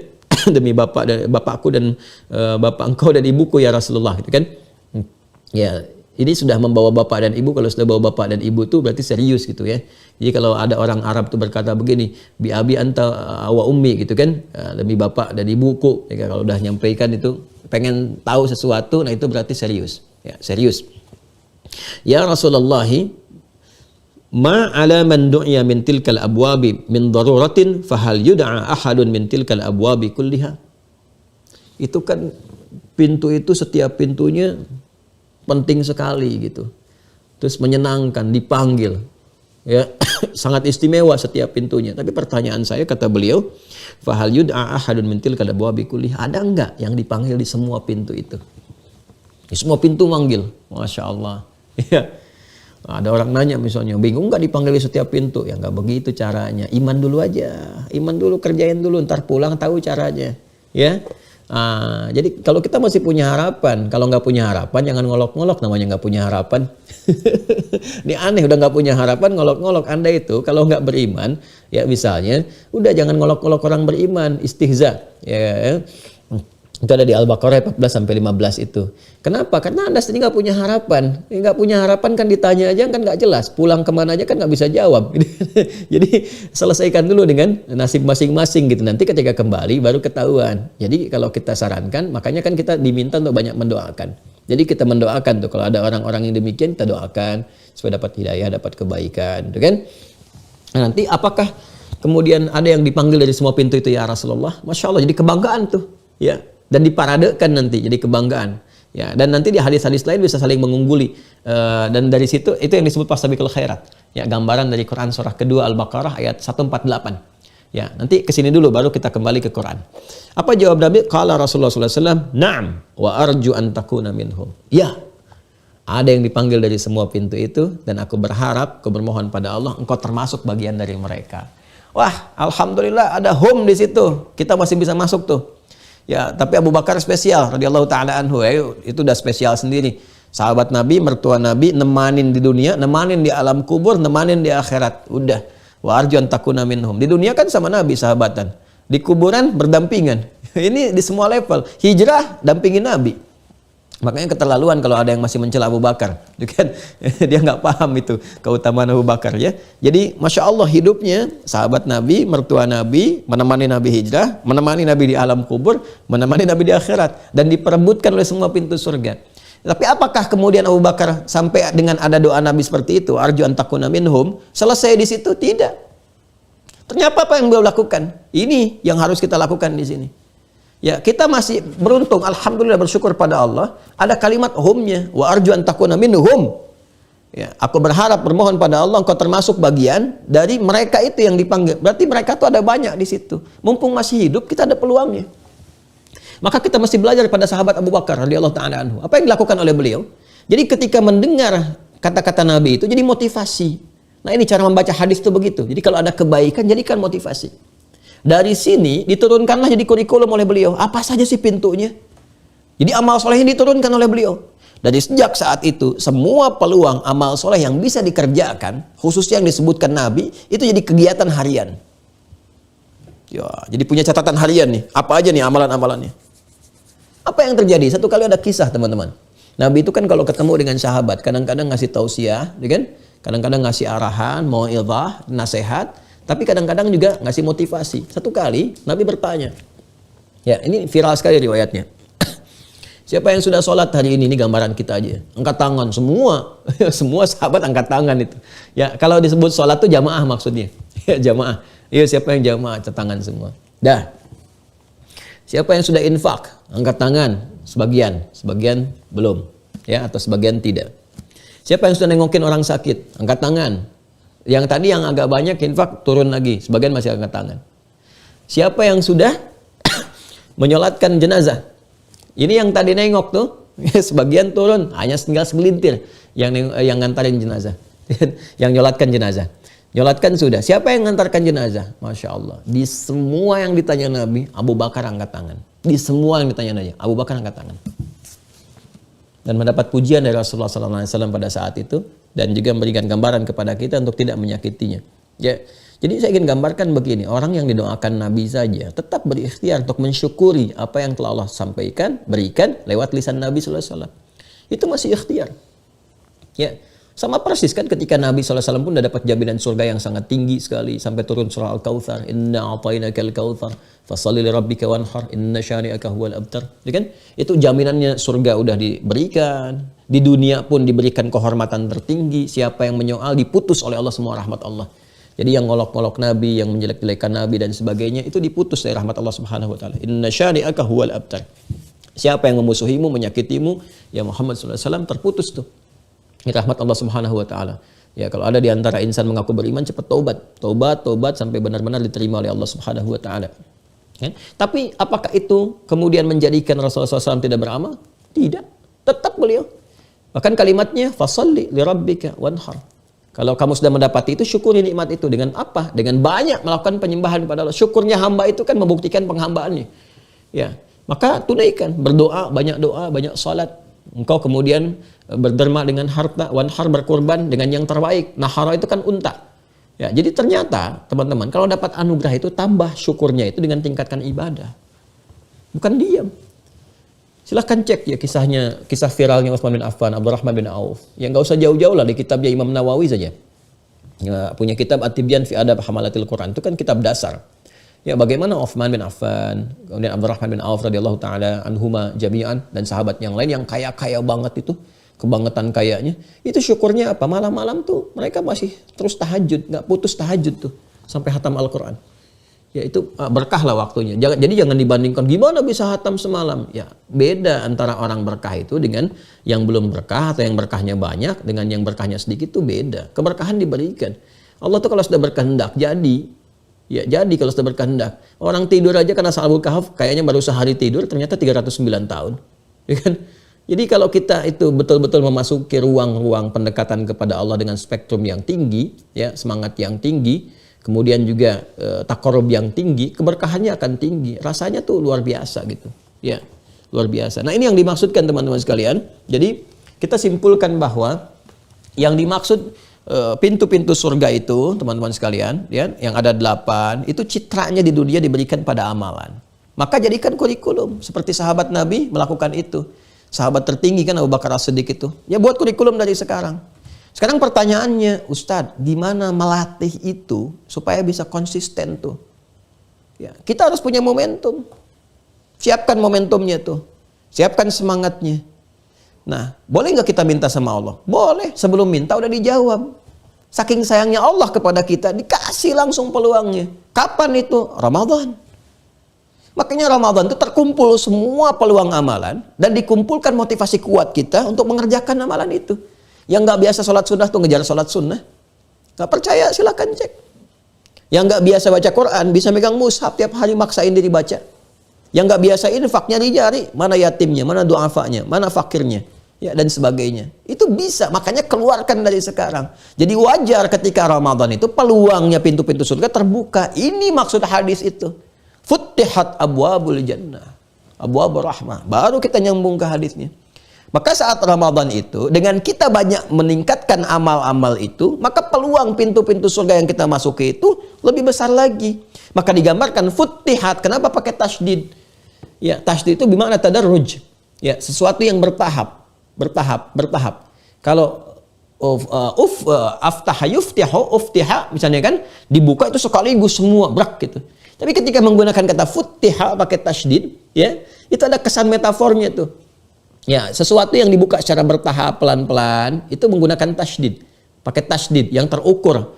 Nah, jadi seakan memberi kesan kepada kita dengan pemaknaan metafor, dibukakan pintu-pintu surga yang 8 dibuka tuh, yang luar biasa indahnya itu. Itu dibuka pelan-pelan, itu sebagai gambaran kembali kepada amalan kita. Semakin kita mengerjakan amalan itu dengan kuat, maka semakin terbuka peluang kita memasuki surga. Pintunya terbuka untuk kita.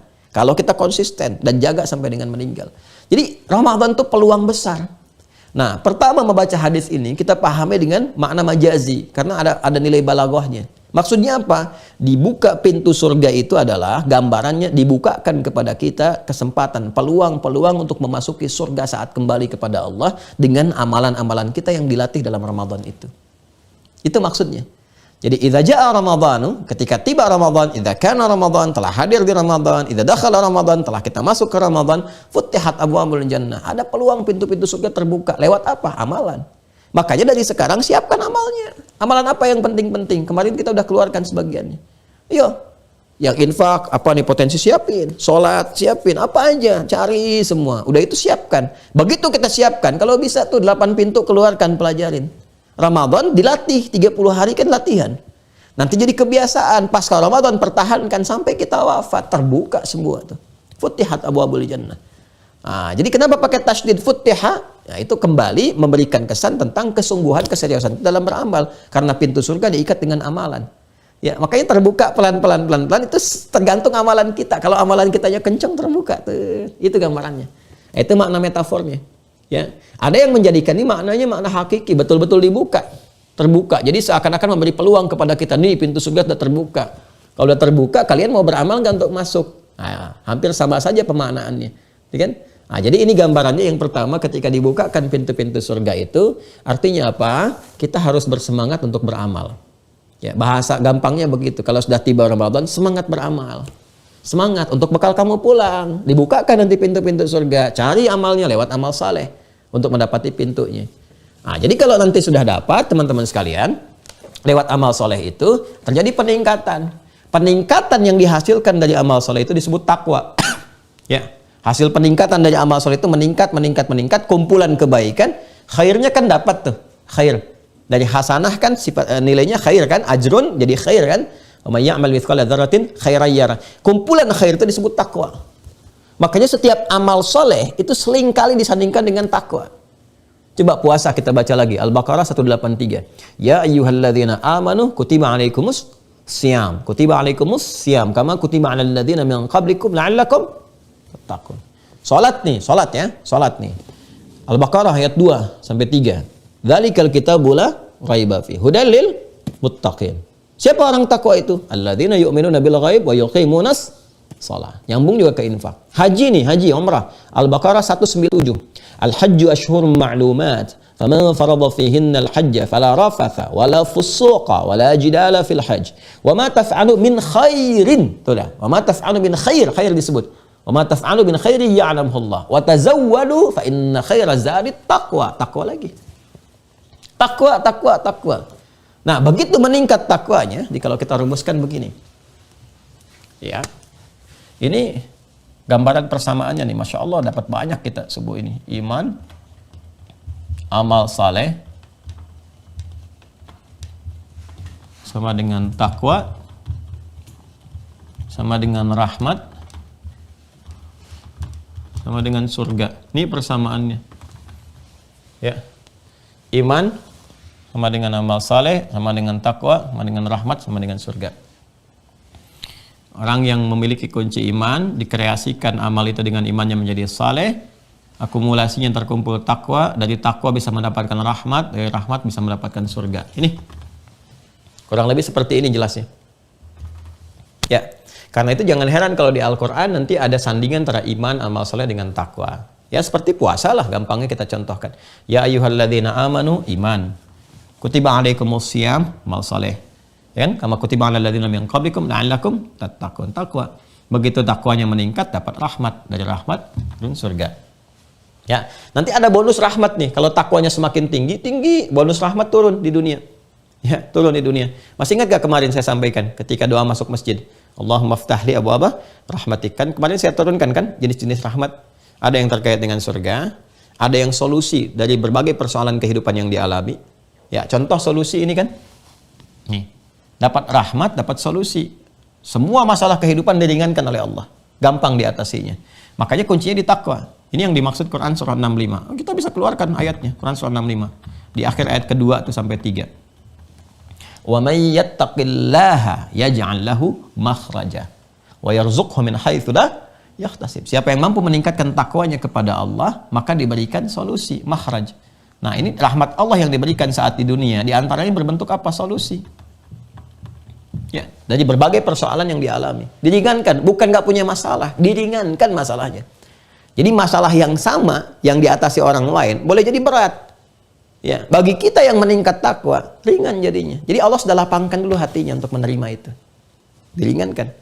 Nah, setelah ringan itu rezekinya dimudahkan, wa yarzuqu min haitsu la yahtasib. Di akhirat puncaknya surga ini. Karena itu ketika pintu-pintu surga dimasuki teman-teman sekalian, itu yang pertama kali ya yang disebutkan langsung oleh Allah, ini turunan takwanya, puncak ininya. Ya, kalau di dunia kan sandingan iman, amal saleh, wa basyiril ladzina amanu wa amilus shalihat. Kreasi ini puncaknya menghasilkan khair. Akumulasi khair menjadi takwa. Begitu kemudian takwa terkumpul, rahmat dapat, masuk surga. Buka Quran surah 39. Az-Zumar. Ayat 73. Yuk kita lihat. Takwanya itu disebutkan, wasiqal ladzina taqaw rabbahum ilal jannati zumara. Ya, Masya Allah. Wasiqal ladzina taqaw rabbahum ilal jannati zumara. Allahu Akbar. Ya kan? Janji Allah ditepati. Setelah tiba, berangkat ke akhirat, semua selesai, masuk surga, rombongan zumara masuk surga. Ya, siapa orang-orang itu? Ittaqaw rabbahum, orang yang takwa kepada Rabbnya, berhasil mengakumulasikan bentuk khair dari kreasi amal solehnya yang bersumber dari imannya. Ya, apa kaitan dengan pintu-pintu ini yang banyak? Hatta idza ja'uha wa futihat abwabuha. Allahu Akbar. Sampai ketika mereka tiba di depan surga itu, di depan pintunya, wa futihat, yang tadinya di dunia pakai tasdid, fattaha yufattihu, futihat. Ini di dunia nih masih beramal. Begitu sampai di depan pintu surganya, tasdidnya hilang. Udah nggak ada syiddah, nggak ada lelah, nggak ada capek lagi. Wa futihat abwabuha, futihat. Nggak ada tasdidnya. Makanya rajin-rajin nih baca ayat ini nih. Futihat abwabuha. Oh, abwab. Ini di dunia, idza jaa Ramadan futihat abwabul jannah. Ini di akhirat. Hatta idza ja'uha wa futihat. Enggak ada tasdidnya. Wa futihat abwabuha. Kenapa tasdid hilang? Tasdid kan dari kata syiddah. Ya, kalau ini belajar ilmu bahasa ya di fikih loghahnya, memberikan kesan sesuatu yang tidak mudah, butuh motivasi 2 kali lipat, kadang berliku, kadang sulit. Ini saat di dunia. Karena ini gambaran dari amal. Amal itu kan nggak mudah dilakukan, mesti ada motivasi, kesungguhan, keseriusan. Ya, hatta ya'lamillahu alladzina jahadu minkum wa ya'lamas sabirin. Demikian di Quran surah ketiga ayat 142 itu. Ya. Nanti kalau sudah selesai, dunia kan tempat beramal. Akhirat panen, nggak ada capek lagi, nggak ada ibadah lagi. Dan nggak perlu terlampau soleh. Saya nanti di surga Firdaus masih pengen tahajud. Enggak, udah nggak ada amalan. Udah tinggal nikmatnya aja. Makanya nggak pakai tasdid, wa futihat abwabuha. Wa qala lahum khazanatuha. Wah, Masya Allah. Langsung disambut oleh penjaga surganya. Salamun alaikum. Selamat buat kalian ya. Ya, tibtum, berbahagialah. Tibtum. Ya, ayo kalian bahagia, bahagia, bahagia. Masuk surga dengan keadaan tenang, nyaman, aman dan sebagainya terus. Ya, sampaikan di ayat selanjutnya kita mengatakan alhamdulillahilladzi sadaqana wa'ada. Terima kasih Allah, terima kasih Engkau telah menepati janjimu. Nah, itu dia. Sekarang kita mendapati janji Allah, nanti pembuktiannya. Tadi saya katakan minimal kalau kita beriman punya harapan setelah meninggal.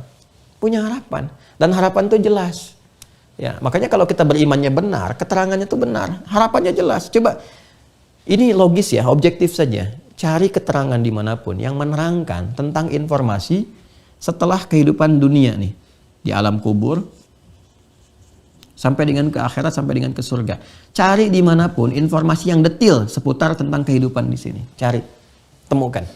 Keadaannya bagaimana, konsekuensinya seperti apa, gambarannya dihisab bagaimana, seperti apa, sampai ke detail amalnya, sampai ke detail tempatnya, sampai ke pintu, sampai ke lebar pintunya, sampai penjaganya. Cari.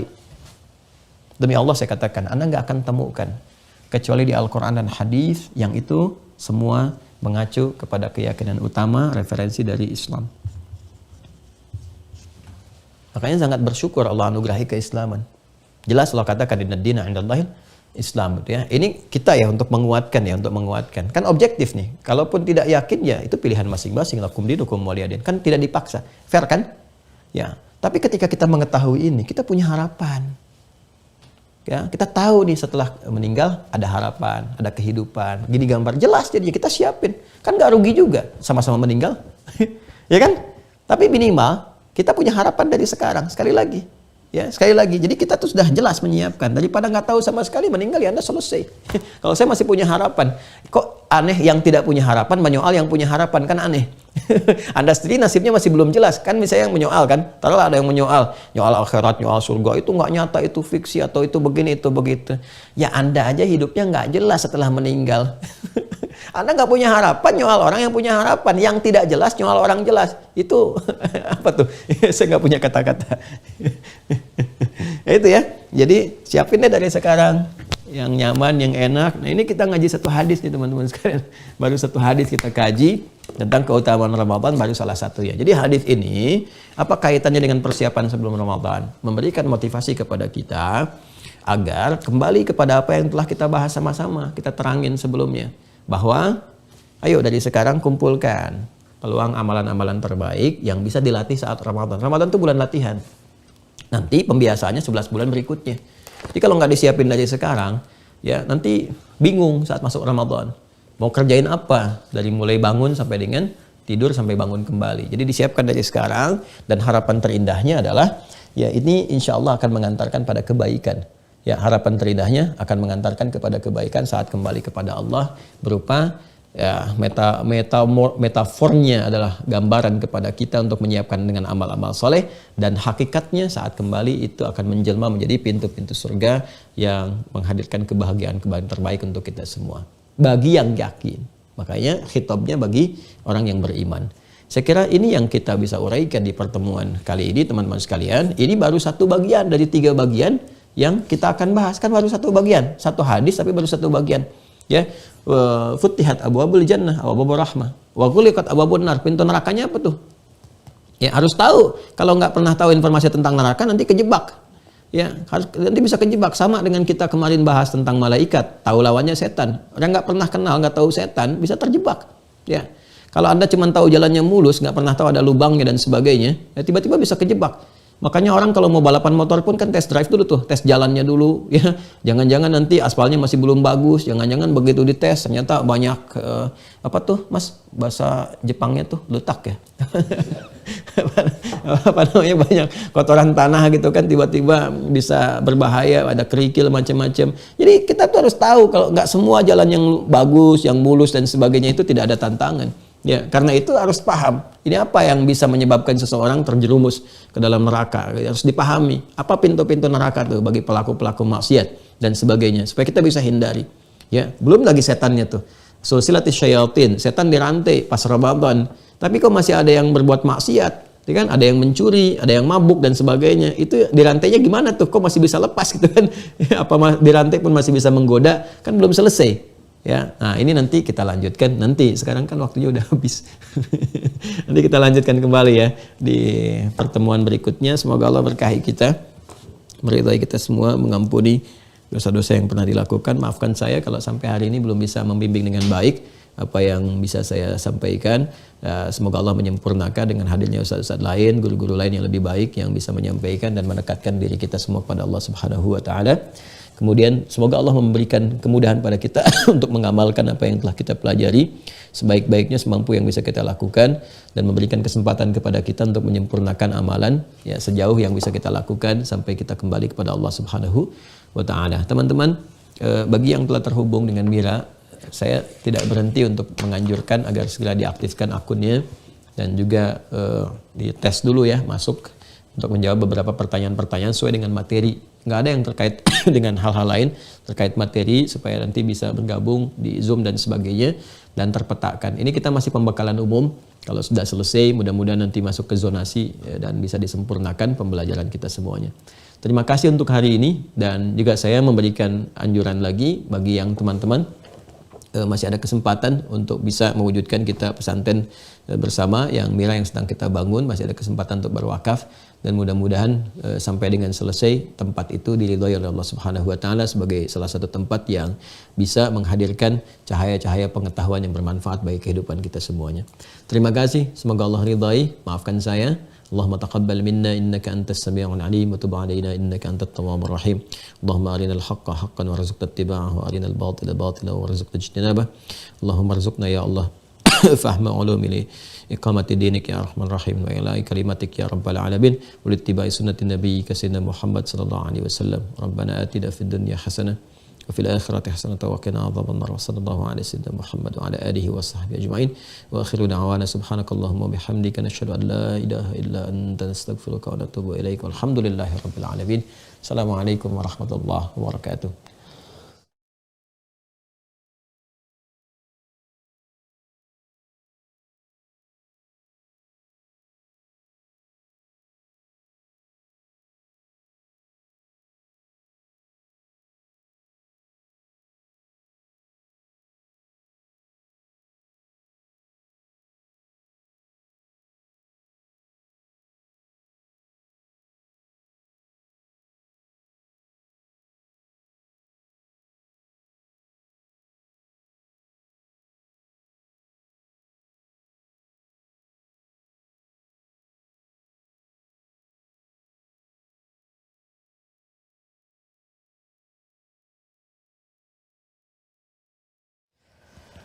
Alhamdulillahirabbil alamin.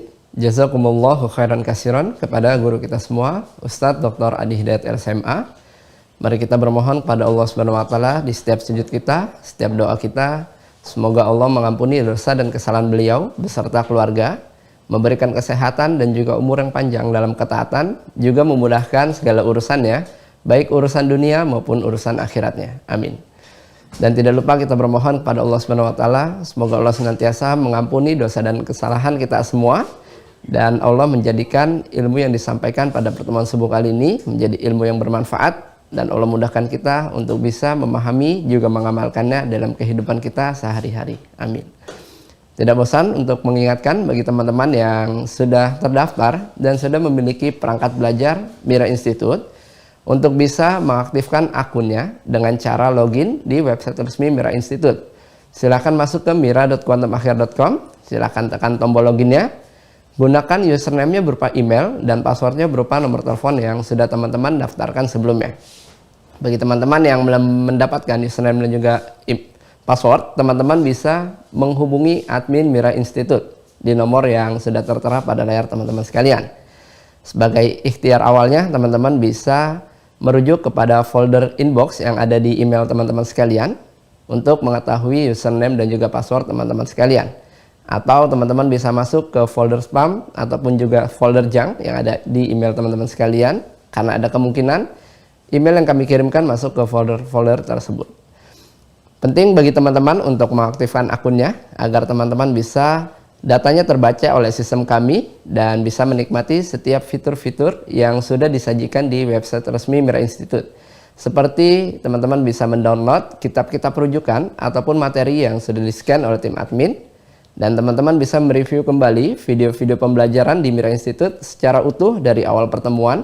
Juga teman-teman bisa mengevaluasi pemahaman teman-teman dengan menjawab beragam macam pertanyaan yang sudah disajikan di website resmi Mira Institute.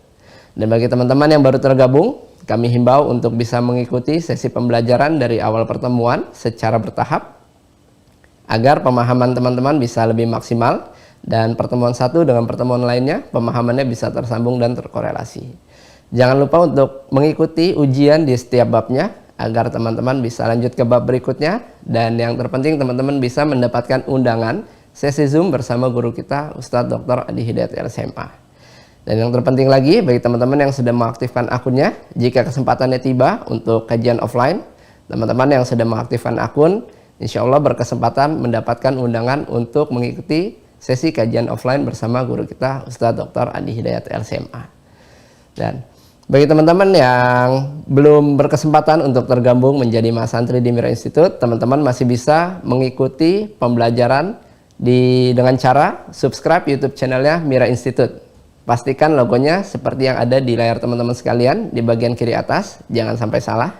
Dan bagi teman-teman yang ingin mengetahui video-video terbaru dari guru kita Ustadz Dr. Adi Hidayat LSMA, teman-teman bisa mensubscribe YouTube channelnya Adi Hidayat Official. Jangan lupa untuk tekan tombol loncengnya agar setiap notifikasi terbaru bisa langsung masuk ke perangkat teman-teman sekalian. Dan bagi teman-teman yang ingin mengambil kesempatan atau mengambil peluang wakaf pembangunan pesantren Mira, teman-teman bisa menyalurkan melalui rekening Bank Syariah Indonesia atas nama Yayasan Mahat Islam Rafi Akhyar dengan kode bank 451 dan nomor rekening 11144444142 seperti yang sudah tertera pada layar teman-teman sekalian. Boleh difoto ataupun di screenshot untuk nomor rekeningnya. Terima kasih teman-teman atas perhatiannya. Saya Fadil, mewakili tim Mira yang bertugas. Jika ada hal yang kurang berkenan, kami mohon maaf. Assalamualaikum warahmatullahi wabarakatuh.